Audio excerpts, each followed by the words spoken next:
النقطة اللي بعد كده أرجو إنها تكون واضحة. A نقط is a place مكان where you go to see paintings, photographs, objects, etc. ETC دي معناها يا جماعة etc. إلى آخره، يعني مكان تذهب إليه لكي ترى الرسومات والصور والأشياء. المكان ده طبعا اسمه يا جماعة exhibition. Exhibition means معرض. بسم الله. Exhibition. Number 13. A نقط carries people or cars across water. حاجة بتحمل الناس أو السيارات عبر المياه. طبعا كلمة across water عبر المياه بتقرب لنا الإجابة شوية. طبعا هتبقى الإجابة الصحيحة carry means عبارة.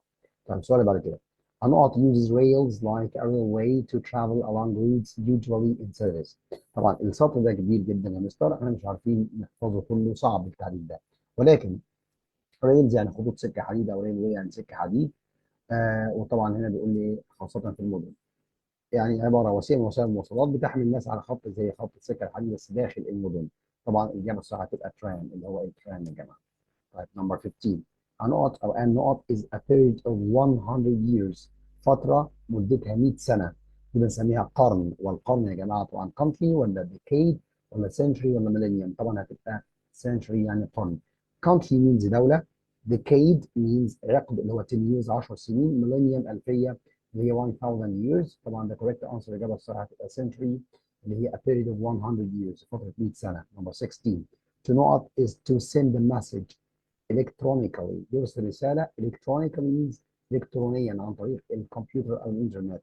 طبعا ده حاجة اسمها إيميل بريد إلكتروني، وهنا معناها يرسل بريد إلكتروني. كلمة إيميل تيجي فيرب بمعنى يرسل رسالة إلكترونية، وتيجي ناون بمعنى بريد إلكتروني. نمبر 17.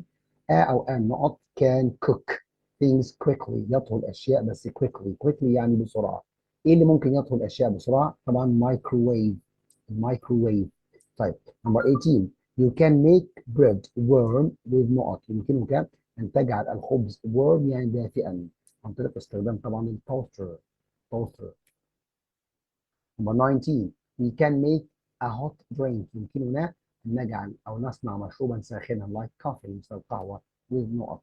طبعا بنعملها بالكوفي ماشين ولا بالتوستر ولا بالفريج ولا بالمكسر. من خلال الاسم نفسه يا جماعة، هنا مكتوب كوفي نختار كوفي ماشين أو ماكينة القهوة. طيب السؤال اللي بعد كده نمبر 20.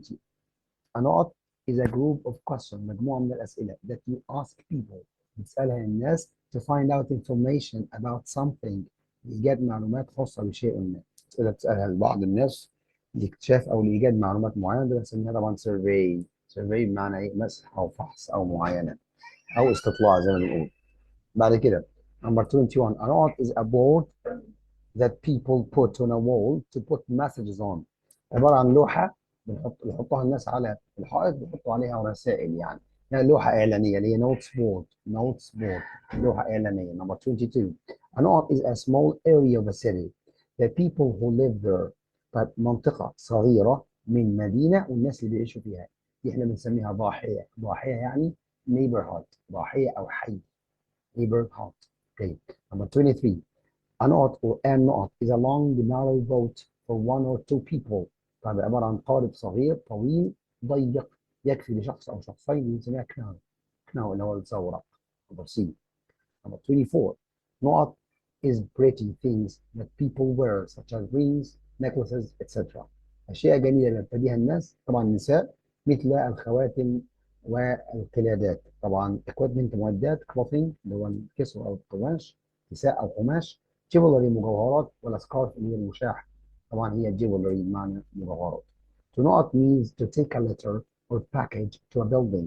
يأخذ طرد أو خطاب إلى مبنى معين. طبعا deliver معناها يسلم أو يوصل deliver. يبقى الإجابة اسمها deliver. 26.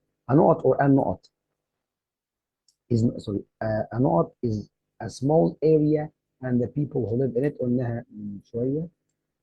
لا قلناها، مش في فرق هنا يا جماعة عشان بس هنا a small area of a city يعني منطقة صغيرة من المدينة نفسها، بسميه حي في المدينة. لكن ده بيقول لك ايه هنا؟ أو بيقول لك ايه هنا؟ منطقة صغيرة والناس اللي يعيشوا فيها. ما قالش من مدينة، خد بالك، ما قالش اوف سيتي. يبقى طبعا هتبقى community يعني مجتمع community. Number 27. A نقط is an important event with lots of activities and beautiful shows. حدث هام في أحداث كتير وأنشطة جميله وعروض جميله. هوليداي اجازه، سبرينج ربيع، فاستيفال ولا سكول دي؟ طبعا هتبقى فاستيفال يعني مهرجان. اخر سؤال بيقول لك ايه في الصفحه؟ A not is a time when a shop sells things at a cheaper price than usual. وقت الناس فيه او المحل بيبيع فيه اشياء بسعر ارخص من المعتاد. ستيك ولا ستيم ولا سيل ولا سيل؟ طبعا سيل وسيل فيهم شبه بعض في النطق ولكنهم في اختلاف في المعنى. طبعا هي سيل بمعنى عرض او تخفيض. Number 29, a special note is something that is good price for or free to encourage people to buy it. حاجة بسعر كويس تنصح الناس بإيه؟ حاجة بسعر a special note is something that is a good price or free to encourage people to buy it. شيء خاص آه، بسعر كويس لتشجيع الناس على شرائه. طبعا ده بنسميه تيم ولا كلاس ولا بيريد ولا اوفر؟ طبعا اوفر بمعنى عرض. نقط قرآن نقط is a book كتاب فيلم play أو مسرحية that continues the story of an earlier one. that continues بتكمل قصة قبل منها. طيب sequence ولا sequel ولا no؟ طبعا هي sequel. sequel means يا جماعة تتمة. يعني إيه تتمة؟ تكملة لشيء ما. تكملة لشيء ما دي كلمة موجودة عندكم، وفي طلبة كتير أو في بعض الناس تقول إحنا الكلمة دي ما خدناش، لا دي موجودة يا جماعة. sequel معناها تتمة. يعني إيه تتمة؟ يعني أنا عندي فيلم أو مسرحية ليه كمالة، الكمالة بتاعته بسميها sequel. تمام؟ الكتاب او الفيلم اللي بيكمل كان مثلا جزء تاني من فيلم او جزء تاني من كتاب بيكمل القصه دي اسمه سيكول، يعني تتمه او تكمله. نمبر 31، a note is someone that you wanted to copy because you respect them. شخص انت عايز تقلده علشان بتحترمه. انا عندي كوبي هنا عايز تقلده يقلد او ينسخ. respect them تحترمهم. طبعا دي بنسميه رول موديل. رول موديل يعني نموذج او قدوه. Number 32, a note is a book or text about someone's life. كتاب بيتكلم عن حياه شخص ما. كتاب يتحدث عن حياة شخص ما دي بنسميها biography. biography يعني سيرة ذاتية. 33 to not لكي نقط is when a customer asks someone to send or make something for them. عندما يطلب العميل أو الزبون من شخص ما أن يرسل أو يصنع شيئا له، بنسميه pay ولا deliver ولا order ولا complain. طبعا order يعني طلب order.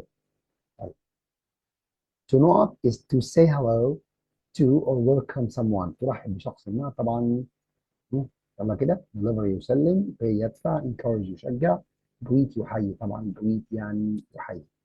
تمام. number 35 life in the countryside الحياة في الريف is very peaceful هادئة جدا. that means ده معناه it's not انها نقط، يبقى هو عايز السينونيم بتاع peaceful. مرادف كلمة peaceful quiet ولا quiet ولا quit ولا noisy؟ هنستبعد noisy ده معناها عالي الصوت او صاخب. quit يعني يقضي عن شيء ما او يترك. في عندي quiet و quiet. طبعا quiet الاولى دي معناها الى حد ما تتبع بصفه، اما quiet الثانيه دي معناها هادي يا جماعه، وهي المرادف بتاع كلمه peaceful. طيب بعد كده بيقول لي هنا نمبر 36 I love visiting historical places. احب زياره الاماكن التاريخيه. These places هذه الاماكن are نقط. طيب. modern new ancient horrible. طبعا يا جماعه هتبقى ancient. هذه الاماكن ancient يعني عتيقه او قديمه. A knot is a vehicle that you can use to travel in a city. Sometimes it travels underground. Vehicle يعني مركبة أو يعني ناقلة أو شاحنة أنت بتركبها وبتستعملها تسافر بيها في المدينة. أحيانا بتكون تحت الأرض. طبعا يا جماعة مترو. تمام. A knot is someone who is traveling on a plane, train, car, etc. and does not driving it. خلي بالكم من الحتة دي. شخص بيسافر على طائرة أو على قطار أو في سيارة ولكنه لا يقودها. اه ماسنجر ولا بايلوت ولا درايفر ولا باسنجر؟ انت ممكن لو ما قالكش ما ياخدهاش يعني تختار ممكن درايفر لان هنا قال كار سياره، او تختار بايلوت طيار لان هو هنا قال بلين، لكنه قال لك في الاخر does not driving it يبقى على طول باسنجر.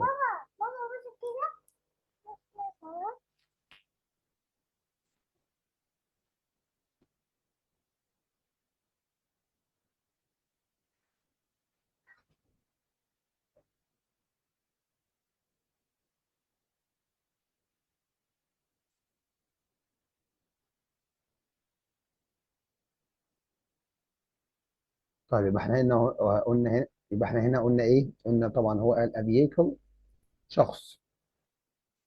هنقط is a vehicle مركبه that you can use بتستعملها in to travel.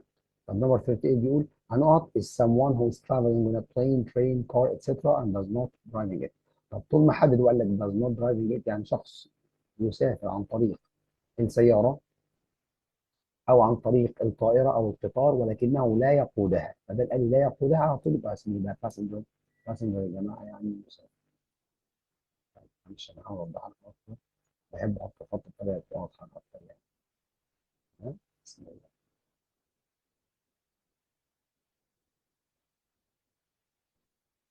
passenger يعني مسافر. أو أن نقط is something important you have done، حاجة مهمة أنت عملتها. something important you have done، شيء مهم أنت عملته في حياتك أو ده بنسميه طبعا achievement. achievement. Number 40 نقط means to make something new، يجعل شيء ما جديدا، خلي حاجة جديدة. create طبعا معناها هنا يبدع أو يبتكر. طيب a not person is unable to hear، شخص غير قادر على السماع. طيب طبعا ده بس blind ولا dumb ولا crazy ولا deaf؟ طبعا deaf معناها أصم. you make a not when you are unhappy about something. you make، أنت بتعمل كذا عندما تكون غير سعيد عن شيء ما. طبعا بتعمل شكوى، تقدم شكوى. من ضمن الكولوكيشنز المتلازمات اللفظية make a complaint، يقدم شكوى.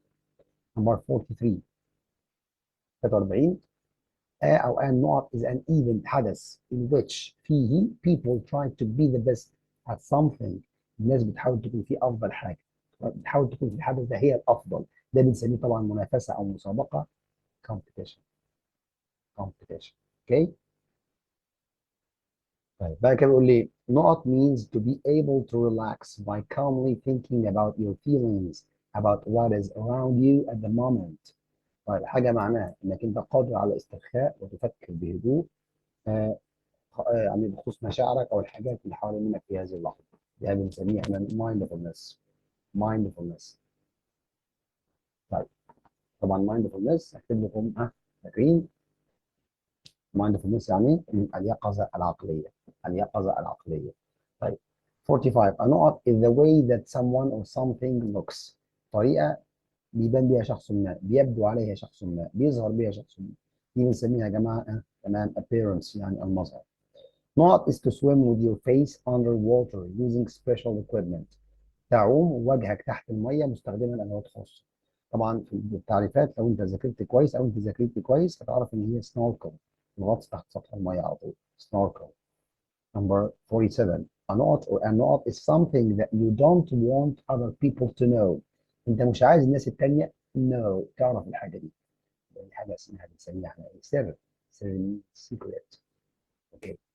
Number 48 أو a not is the story of a person's life and is written by someone else، قصة حياة شخص ما كتبها شخص تاني. دي بنسميها يا جماعة biography. biography. تمام. سيرة شخصية. سيرة شخصية. لأن عكسها كلمة autobiography، سيرة ذاتية بيكتبها الشخص عن نفسه، لكن دي شخص تاني بيكتبها عنه. اسمها biography أو سيرة ذاتية أو سيرة شخصية أو قصة حياة يعني. 49 أو النقط is something that happens in your life، حاجة بتحصل في حياتك. بنسميها إيه؟ experiment، دي تجربة علمية. expert خبير. experience تجربة حياتية. expired منتهى الصلاحية. ينفع أغنية دي. تجربة علمية، تجربة حياتية منتهى الصلاحية. طبعا experience تجربة حياتية. number 50 النقط is someone who pays to live in a house، شخص بيدفع فلوس عشان يعيش جوه منزل. ده بنسميه tenant ولا customer ولا volunteer ولا architect. customer عميل او زبون، volunteer متطوع، architect مهندس معماري. طبعا tenant معناها مستأجر. مستأجر شخص يدفع عشان يسكن داخل منزل. 51 نقط mean the people who watch sports at the stadium، الناس اللي بتشوف المباراة في الاستاد. دي بنسميهم ايه؟ مشجعون او مشاهدون او متفرجون. طبعا يا جماعة هي spectators. spectators معناها المشجعون او المشاهدون. طيب نقط is not something we wanted to see or hear about at our school، حاجة مش عايزين نشوفها ولا نحس بيها ولا نسمع عنها في المدرسة. طبعا bullying. bullying means التنمر. To not means to find out some new information about something. We get some new information، معلومات جديدة خاصة بشيء ما. دي بنسميها احنا discovery يعني اكتشاف. discovery. My mother only bought a not box decorated with shells yesterday. وجدت او اشترت نقط بوكس صندوق مزين بالصدف او المحار بالامس. طبعا صندوق خشبي، يبقى هي بص هنا انا عندي هنا ثم نقط ثم اسم، يبقى انا عايز هنا صفه او زائد صفه زائد اسم. طبعا وودن بوكس صندوق خشبي، لان وودن دي صفه، اما وود خشب دي يا جماعه ناون اسم. number 55 write information to get a new password. That means you should not information او you should not your information. المفروض يا جماعه النقط تبقى ما بين you وما بين information. طيب معناها انك انت لما بتكتب كلمه مرور جديده او معلومه استرداد كلمه مرور جديده، معناها انك انت بتعمل حاجه اسمها لوج ان. لوج ان اللي هي الدخول على الموقع او الدخول على السايت. لوج ان. He couldn't attend the meeting as he was not. لن يستطيع أن يحضر الاجتماع as اللي معناها لأنه كان نقط. طبعا well ولا unwell ولا in well ولا diswell. طبعا well العكس بتاعها أو نفيها unwell، يعني غير سليم أو غير صحيح البدن. 57 we like the sweetness of the ice cream. احنا حبينا حلاوة الايس كريم. This means ده معناه that the ice cream was كان طبعا sweet. sweet يعني حلو المذاق، صوت يعني مالح، sour هنا معناها لاذع، مثلا اورنج برتقال، جوس معناها مليء بالعصارة. مازن is connected to the internet. مازن متصل بالإنترنت. he is not يبقى هو إيه طبعا online، يعني متصل بالإنترنت. online بتساوي connected to the internet. 59 Sammy wants to live in a quiet place full of fresh air. He wants to live in. سامي عاوز يعيش في مكان هادي مليء بالهواء النقي، يبقى هو عايز يعيش تمام in the countryside. in the countryside في الريف. طب هنا بيقول لي at last أخيرا I became a member in this club. أصبحت عضو في هذا النادي. This means ده معناه that I know of this club. طبعا معناه إن أنا I joined this club. ده معناه إن أنا انضميت إلى هذا النادي. This factory هذا المصنع has modern electronic machines. في آلات إلكترونية حديثة. This means ده معناه that it has good لديه good طبعا equipment معدات جيدة. يعني معدات. أنا بحاول يا جماعة يعني مش عايز أقول أسرع في الإجابة، ولكن عشان الوقت في ناس ممكن تزهق بسرعة منه وإحنا عايزين الإجابة على طول يعني. بس المفروض إحنا نوضح برضه زي ما بنعمل إن شاء الله. وما توفيق إلا بالله عليه توكلت عليه. نمبر 62 we should recycle. يجب علينا إعادة تدوير all things الأشياء القديمة. This means ده معناه we should use them نستعملهم again مرة أخرى little بشكل قليل less أقل once مرة واحدة. طبعا again لأن again دي بتساوي يا جماعة ري هنا معناها مرة أخرى، فريسايكل معناها يعيد تدوير أو يعيد تصنيع، يبقى يصنع again مرة أخرى. when you take air in and out of your body لما بتاخد الهواء اللي جوه واللي بره جسمك، ده معناه you not you breathe تتنفس طبعا breathe. تمام. report معناها تقرير أو يقرر أو يوصل كلام يعني ينقل. feed يطعم interrupt يقاطع. this is a نقط between us. I don't want any other people know about it. أنا مش عايز أي حد يعرف حاجة عن الموضوع ده. يبقى الموضوع ده secret بيني وبينك سر يعني. I had a good deal at the market yesterday. حصلت على صفقة كويسة في سوق الأمس. This means ده معناه that I bought something for a نقط price. اشتريت حاجة بسعر careful بسعر حريص. هاي سعر عالي، لو منخفض ولا مضمون طبعا هتبقى لو بسعر منخفض، لأن يعني good price سعر جيد معناها سعر منخفض. 66 incredible كلمة لا يصدق means معناها dirty قذر، huge ضخم، fantastic رائع، terrible فظيع. طبعا هتبقى يا جماعة fantastic يعني رائع. رائع بمعنى لا يصدق من السنة بتاعت. They are trained well to travel into space. هم مدربين بشكل جيد للسفر في الفضاء. They are نقط. يبقى هم musicians معناها موسيقار، جمع موسيقار. managers مديرين. artists فنانين. الاسtronaut رواد فضاء. They are طبعا astronaut. طبعا احط لها اسم astronauts رواد فضاء. She doesn't get paid for her work but she likes to help people. ما بتاخدش فلوس مقابل عملها بس بتحب تساعد الناس. ده معناه ان هي she is طبعا programmer musician mathematician عالمة الرياضيات، ولا volunteer طبعا volunteer متطوعة. It's a place for looking after orphan children. مكان للاعتناء بالorphan. orphan يعني يتيم. children أطفال طبعا أيتام. طبعا ده بنسميه orphanage اللي هو إيه الملجأ أو دار الأيتام. عمر has a learning disability which affects reading and writing. عنده إعاقة في القراءة وعدم قدرة على القراءة، وده بيأثر على القراءة. عنده صعوبة في القراءة writing الكتابة. ده بنسميه يا جماعة تعريف اسمه dyslexia. dyslexia صعوبة في القراءة والكتابة، الشخص أو الطفل بيتولد بيها dyslexia. Equipment, buildings, etc. that people can use to do something are called المعدات والمباني إلى آخره الذي يستعملها الناس لفعل شيء ما بنسميها leaflets منشورات opportunities فرص facilities مرافق communities مجتمعات طبعا facilities يعني مرافق facilities means مرافق. سارة is really upset with her exam result. سارة كلمة upset يا جماعة معناها مش مبسوطة أو يائسة أو غير مبتهجة بسبب نتيجة الامتحان. she feels هي بتشعر طبعا disappointed بالإحباط لأن upset من ضمن مرادفات كلمة disappointed محبط. مازن is connected to the internet قلناها دي connected ماشي سؤال قرار تاني. مازن متصل بالإنترنت يبقى is طبعا online. آخر حاجة عندي النهارده يا جماعة في التعريفات what he said was true ما قاله كان حقيقيا it was not ولم يكن. خلي بالك it was not ولم يكن يبقى هو عايز النفي ما قالش it was يعني اللي قاله ده حقيقي ده معناه ان لو قال لي was كان يبقى هو عايز مرادف كلمة true لكن ما اقول حقيقي يبقى ليس ايه مزيف. كلمة مزيف اللي هي يا جماعة false ليس مزيفا. تمام احنا هكتبها لكم كتابة كده اهي بسم الله. هنقول false خلي بالك. طيب وكلمة فولس يعني زائف عكس كلمة ترو لكن لما احط نوت لا مع كلمة فولس يبقى بيساوي كلمة ترو يعني حقيقي يبقى ليس زائف.